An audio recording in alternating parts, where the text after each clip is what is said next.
Amis du noir, bonsoir. Le 7 janvier 2025, j'étais en train de m'envoyer une assiette de pâtes parmesan pesto quand soudain...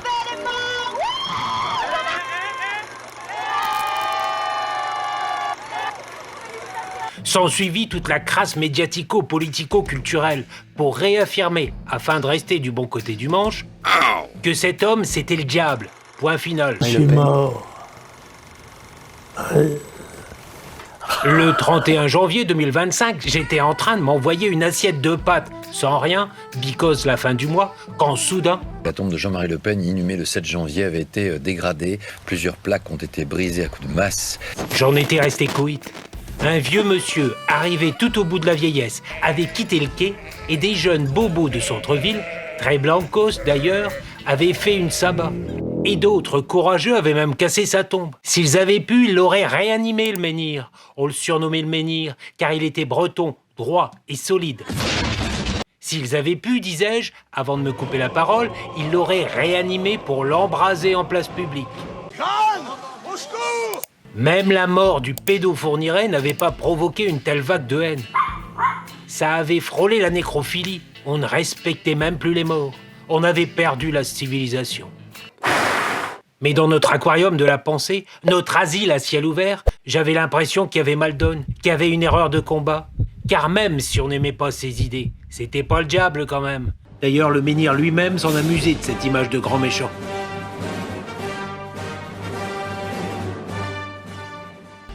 Pour ma part, son panache, son côté rabelaisien, son catholicisme tradit, mais pas très pieux, sa vie bien agitée, son amour de la France, son anarchisme de droite, me le rendaient plutôt sympathique. Et aussi sa grande culture. Il aimait d'ailleurs parler latin et utiliser des mots vieillots. Et ne me menacez pas physiquement, monsieur Tapie. Il vous en cuirait. Le menhir, c'était l'idéal des journaleux. Chaque punchline, comme on dit, qu'il balançait, il l'attrapait comme des chiens devant une côtelette. Après, ils appelaient ça des dérapages ou des provocations et ils en faisaient des tartines pendant des semaines. Ce qui me le rendait sympathique aussi, c'est que c'était un gars du peuple. Il ne venait pas de chez Rothschild. Oui, peut-être. Il avait même bossé comme mineur pour payer ses études. Je fais quand même un pas de côté pour ce qui est de sa période américaine, quand il se prenait pour le Reagan français. Puis il faut avouer qu'il avait des obsessions qu'il rongeait jusqu'à la moelle. L'Algérie française, puis l'anticommunisme primaire, puis l'immigration. Le menhir, c'est peut-être un Trump à la française.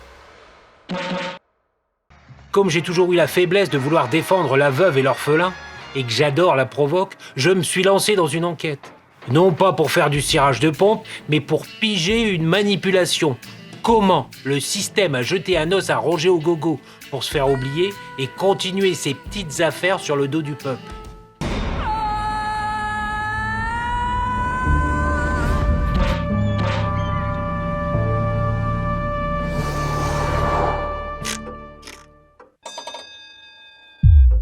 Quelques mois plus tard, donc, je m'étais coupé les tifs et surtout, je m'étais muni de ses mémoires. Après quelques bouquins en rab et mon ordi, j'ai commencé à gribouiller des notes.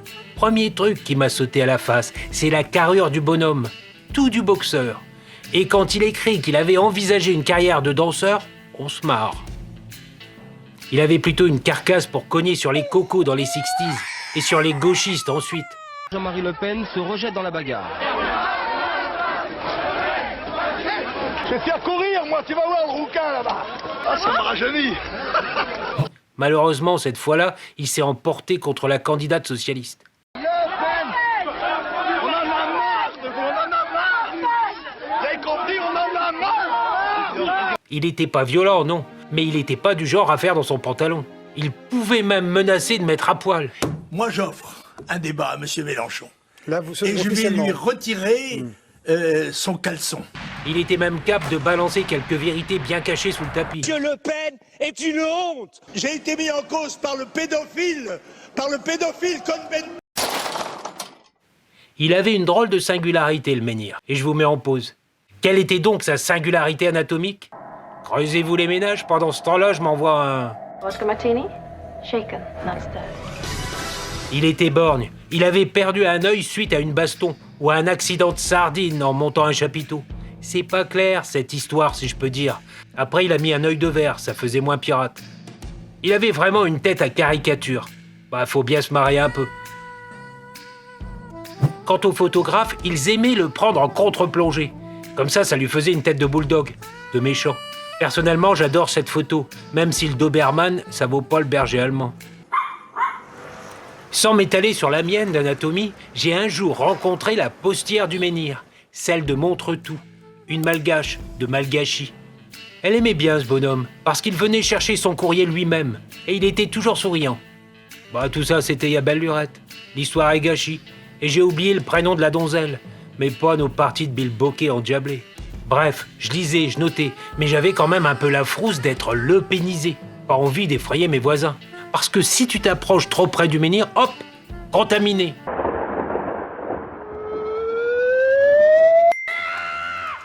C'est même pour éviter la contagion qu'à plusieurs reprises, on a voulu interdire son parti, le Front National, au nom de la liberté, de la démocratie et du bon goût. Car être le pénisé, c'était horrible. C'est arrivé par exemple à Pierre-Jean Chalençon, ancien animateur sur France 2. Il a osé fêter l'anniversaire du menhir. Il a même chanté avec le diable. En prodigue de la gloire, Napoléon, Napoléon. Sitôt, il a perdu son émission. Il est allé pleurer dans sa caisse, mais trop tard. On vous traite d'antisémite, des trucs. Merde, je suis pas antisémite, moi. Excusez-moi. C'était foutu. Il a été viré de la télé publique. On sait même pas ce qu'il est devenu. Le menhir, c'était comme Tchernobyl. Fallait maintenir un cordon sanitaire. Même sa propre fille a préféré l'éjecter de son parti pour pas être grillé et se soumettre au système. Il avait pourtant de bien beaux amis, mais personne n'osait le crier trop fort. Et tout en lisant ses mémoires, j'ai décidé de reprendre un à un les arguments qui avaient diabolisé cet homme. Nous voilà débarrassés du superflu, on va pouvoir aborder l'essentiel.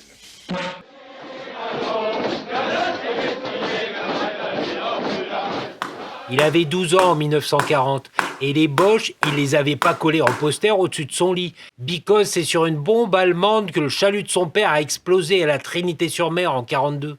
4 années de vacherie et de rationnement qu'il raconte dans ses mémoires. Allô, mes petits farfadets, c'est Jean-Marie, n'est-ce pas?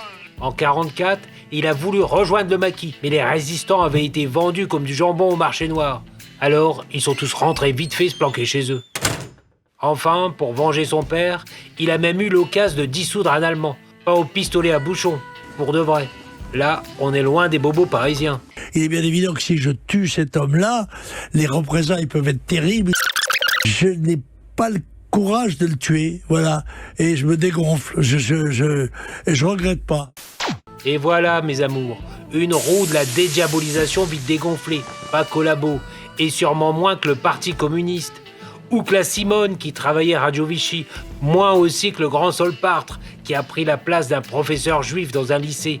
Ah, le résistentialisme de gauche, le grand mensonge, le conte de fées qu'on nous sert à l'école. Pauvre type, espèce de con, t'es vraiment rien qu'une merde. Mais on le soupçonnait aussi d'être nostalgique de l'occupation allemande. Quand on la compare à l'occupation d'un certain nombre d'autres pays européens, il faut reconnaître que nous avons, toutes choses égales d'ailleurs, moins souffert que d'autres pays comme la Hollande, la Belgique. Pour cette bafouille, il a été condamné. Because la bonne formule au pays de la liberté d'expression était de dire que l'occupation allemande, l'occupation que je te cause, au sens propre, c'est-à-dire la gestion et le pillage de la France par les vainqueurs, fut horrible. Nous vouloir pain rouge! Ce qui est faux historiquement. Mais il est interdit de dissocier occupation et déportation. C'est l'histoire officielle. Je sais pas s'il voulait minimiser l'histoire des trains, mais il n'est jamais revenu sur ces mots. Je suis pas antisémite, moi. Excusez-moi.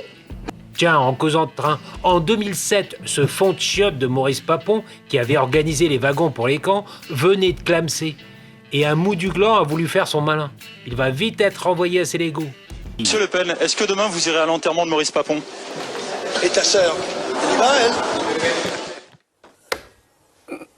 Vrai que le menhir avait de l'estime pour le vieux maréchal. Était-ce un crime de lèche démocratie? Pétain, il a fermé les yeux sur des horreurs innommables, c'est clair. Mais les historiens se chamaillent toujours sur la longueur exacte du couteau qu'il avait dans le dos. Pour le menhir, lui qui a connu la guerre, comme pour plein de Français, c'était simple. Pétain le bouclier, De Gaulle l'épée. Il a juste eu la déception de ne pas voir ces deux personnages se rabibocher à la Libération, pour la grandeur de la France. Au lieu de ça, ils ont vendu le pays aux Amerlocs.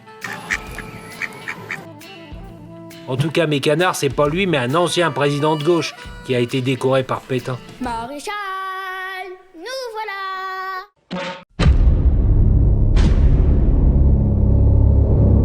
Le diable l'aurait donc torturé durant la guerre d'Algérie. Évidemment, on brandit le couteau qu'il aurait paumé sur un lieu de torture. Après des études de droit agitées, des petits boulots pour survivre et se payer le sauciflard, après son engagement dans la Légion en Indochine, le menhir est élu député poujadiste en 1956.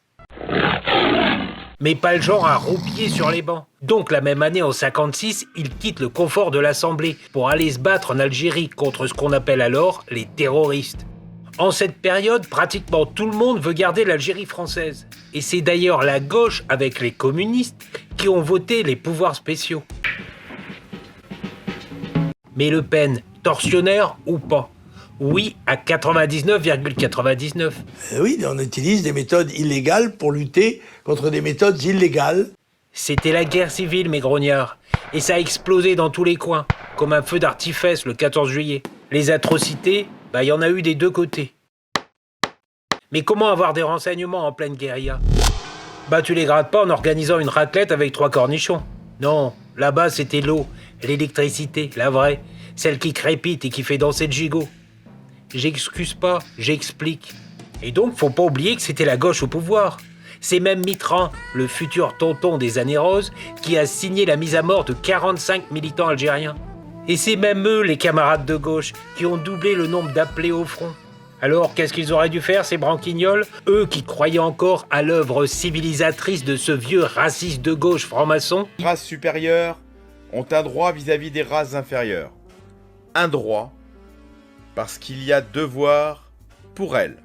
Elles ont le devoir de civiliser les races inférieures. Cette gauche aurait mieux fait de considérer les musulmans comme des citoyens à part entière. D'ailleurs, Le Pen lui-même, le 28 janvier 1956, l'a dit à l'Assemblée après sa virée algérienne. Je ne crois pas qu'il existe plus de race algérienne que de race française. Je conclus, offrons aux musulmans d'Algérie l'entrée et l'intégration dans une France dynamique. Au lieu de leur dire, comme nous le faisons maintenant, vous nous coûtez très cher, vous êtes un fardeau, disons-leur, nous avons besoin de vous, vous êtes la jeunesse de la nation.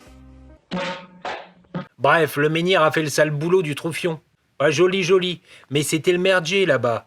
Alors aujourd'hui, planqué derrière son clavier avec le cul calé dans son fauteuil, sans avoir jamais rien fait pour la France, c'est trop fastoche. C'est indécent de parler de bourreau sans piger la puanteur de cette époque-là.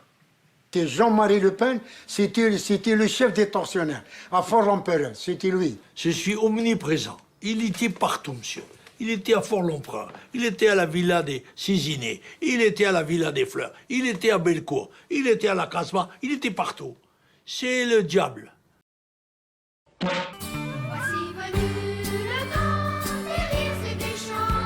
Et c'est à ce moment-là que mon enquête commençait à se compliquer. En tout cas, j'avais pigé que le menhir n'avait jamais eu d'atome crochu avec Adolfo ou Benito, et qu'il n'avait jamais levé le bras à la romaine. Mais toujours, il s'est dit de droite nationale. Le terme d'extrême droite, ce machin fourre-tout qu'on balance quand on sait plus comment flinguer l'adversaire, il n'en voulait pas. Et il avait compris que cette insulte de fasciste, c'était un croque-mitaine en papier mâché qu'on brandissait pour faire peur aux mémés. En 1972, alors qu'il était rangé des bagnoles, on est venu le remettre en selle pour prendre la tête d'un groupuscule pour l'Algérie française, contre les Rouges et contre la décadence de mai 68. Pourquoi lui? Parce qu'il connaissait le ragot politique, assez modéré, il pouvait rassembler, savait causer et portait bien. Enfin, presque. Donc en 72, c'est la naissance du Front National, selon certains avec des anciens SS. En fait, c'était des anciens de la division Charlemagne qui se sont battus avec les nazis contre les bolcheviks. Il y avait aussi des pétainistes, beaucoup de résistants, des pieds noirs et donc beaucoup de juifs, parce qu'ils avaient tout perdu avec la dépendance de l'Algérie. J'ai quitté ma maison Vrai que le FN reprend la flamme du MSI fasciste italien, qui est d'ailleurs devenu démocratique. Ils ont voté, et puis après... Mais très vite, il y a une scission avec les plus extrémistes, parce que, pour le menhir, le redressement de la France passe par les élections. D'abord, le régime présidentiel équilibré par une assemblée élue au scrutin proportionnel. Non, il n'a jamais tenté de putsch. Il n'a même pas fait partie de l'OAS, qui faisait des attentats contre De Gaulle. Il a toujours joué le jeu démocratique. Mais est-ce que la démocratie a joué le jeu de Le Pen, en lui faisant sans cesse porter les valises de la Seconde Guerre mondiale? C'est vrai que dans son bouquin, il lâche de la tendresse pour Franco, et qu'une dictature éclairée, ça lui aurait pas filé des boutons. Étrange vu d'ici. Nous qui vivons en démocratie. Oui, peut-être. Et pour charger la mule, on l'a aussi critiqué parce qu'il était copain comme cochon, si je peux dire, avec le méchant irakien Saddam Hussein, un arabe. On l'a aussi accusé d'avoir monté une maison de disques pour publier des documents fachos. En fait, il en a fait 146, et c'était un moyen de gagner sa croûte. Mais il se justifie mieux tout seul. Les chansons et musiques du Front Populaire que j'ai enregistrées avec la chorale de la CGT, qui ne s'est pas trouvé, voyez, dégoûté d'enregistrer chez Le Pen. Et puis, je comptais vous l'offrir, mais c'est le dernier qui me reste. C'est le Lénine et les commissaires du peuple. Je crois à l'inégalité des races, oui, bien sûr. C'est évident. Toute l'histoire le démontre. Inégalité des races, mais il ne faisait pas d'hierarchie. Et ne visait personne, donc c'était pas condamnable. Mais sur le qualificatif de raciste, l'histoire lui tient la chandelle. C'était un grand homme, qui n'était pas raciste, qui était généreux, qui était très cultivé, que j'aimais beaucoup. En 1956, lorsque notre diable est élu plus jeune député de France, le suppléant de sa liste est Robert Sauvage, un héros de la France libre, un homme de couleur, comme il faut dire. En 1957, il présente un arabe à la députation à Paris. En 1986, il est le premier à faire élire une femme musulmane au Conseil régional de Paris. Mon personnel est noir, le cuisinier est noir, ma déléguée à l'outre-mer est noire. Qu'est-ce qu'il faut faire pour pas être raciste? Il faut se marier avec un noir, de préférence homosexuel et sidaïque peut-être. Il est aussi, par exemple, le parrain d'une des filles de Dieudonné. Tourniquet. À noter aussi cette couillonnade nationale, où sur les îles, le FN fait toujours de très bons scores aux élections. Le menhir ne s'est jamais flatté d'être blanc, ni catho. Il avait d'ailleurs un grand respect pour l'islam, contrairement à Zemmour. Oh, eh ben voyons. Et il ne s'en prenait pas aux immigrés, mais à l'immigration. Aujourd'hui, vous ne devez pas en vouloir aux immigrés, ils ne sont pas responsables de la situation. Sa ritournelle, c'était « les Français d'abord ». Et vu le taux de natalité dans les pays du Sud, il y voyait une submersion. Et aussi une conséquence néfaste pour les travailleurs. C'était un point de vue que le rouge tomate Georges Marchais partageait. Il est inadmissible de laisser entrer de nouveaux travailleurs immigrés en France, alors que notre pays compte près de 2 millions de chômeurs. À ce moment-là de mon enquête, j'avais un sacré problème avec le noir de mon cas de couleur. Et je pensais en avoir terminé. Mais j'avais oublié un point de détail. Vous avez la référence? Un peuple d'élite, sûr de lui-même et dominateur. Il a le droit de faire ça.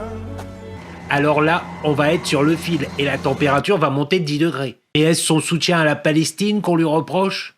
Toujours affirmer que la Palestine avait un droit immémorial à l'existence, à un territoire et à une patrie.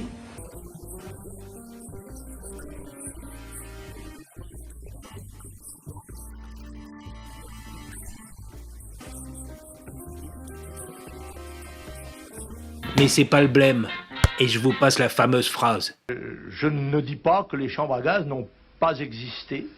Je n'ai pas pu moi-même en voir, je n'ai pas étudié spécialement la question, mais je crois que c'est un point de détail de l'histoire de la Deuxième Guerre mondiale. Alors là, on est dans le vif. Et c'est interdit de comprendre. Circulez, il n'y a rien à boire. Circulez, il n'y a rien à boire. Va falloir être attentif car c'est un point de détail qui va le diaboliser jusqu'à l'os. Ça va lui pourrir la vie au menhir. Ça a résonné jusque Neptune. Et le lendemain, il y a même les clébards qui attendaient devant la radio pour commenter l'affaire. Et quelle affaire! La bête immonde était de retour, et on avait remis 3 sous dans la boîte à pleurniche. On avait outragé le crime des crimes, le génocide au centre de l'histoire de l'humanité, qui permet aujourd'hui, mine de rien, d'en commettre un autre de génocide. Vous pouvez répéter la question? Ah oui, la question. Parce que le menhir répondait à une question. Sur le fond, que pensez-vous des thèses de messieurs Forisson et Roch? Ça, c'est de la montre de précision, hein. Faut connaître, faut être culturé. C'est vraiment le point qui peut changer l'avenir de la France. Bref, c'était un piège. Et le menhir est tombé dedans. Vous pouvez répéter la question?